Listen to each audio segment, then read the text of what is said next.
Please, stop pushing. I can't take this anymore, the concert venue is packed tight. A man behind me keeps pressing into my backside. I'm wearing a mini skirt today with a thong underneath, and it only makes the situation worse. He lifts my skirt and presses himself against my hips. As the atmosphere heats up, someone in front of me slams into me, and I stumble back a step.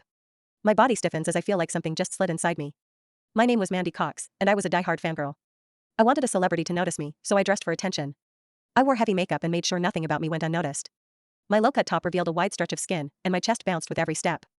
I paired it with a mini skirt that barely covered my thighs and sexy white stockings which hugged my legs. But when I arrived, reality hit.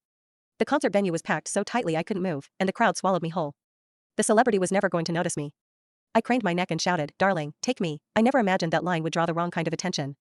Instead of the celebrity, it caught a filthy creep. After I shouted it, I became aware of a man behind me, repeatedly bumping into me. At first, I brushed it off. In a crowd that dense, accidental contact was easy to explain. But the feeling wouldn't go away. Something hard kept pressing against my butt from behind. I assumed I'd accidentally backed into his hand where it rested behind me, so I turned and offered a polite apology. "Sorry, I didn't mean to bump into you." He paused, then flashed a leering smile and said, "It's okay." I don't mind. When I turned back toward the stage, I felt him press against me again, more deliberate than before.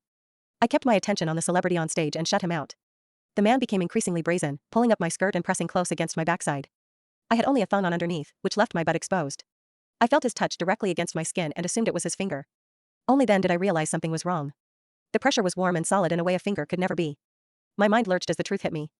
In the 20 years of my life, this was the first time a man had ever molested me. Fear surged through me, sharp and overwhelming, and my body reacted with an instinct to flee. But there was no way to move. The concert floor was packed wall to wall, leaving me stuck where I stood. I drew myself tight, bracing as if tension alone could keep the fear out. As I did, my hips closed around the man's so-called finger, trapping it between my cheeks.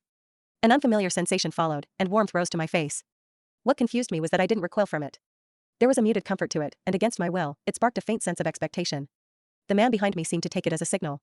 He moved in closer, repeating the motion until the intrusion was unmistakable. I had lived a sheltered life as a college student, and now I was being toyed with by a stranger while surrounded by people. Shame surged within me without warning. I felt the urge to sob, but my throat closed, and my voice deserted me. Worse still, the pressure forced my thong inward and sent a restless, prickling discomfort through my body that wouldn't fade. A quiet, involuntary sound escaped me, and the embarrassment followed instantly. I gathered myself and strained to suppress it, holding it down until my throat tightened. The blaring music and the screams around me drowned everything out. With every eye fixed on the stage, no one was aware of what was happening to me. At the same time, the intensity continued to rise, touching something deep inside me. I bit down on my lip as cold sweat traced my spine.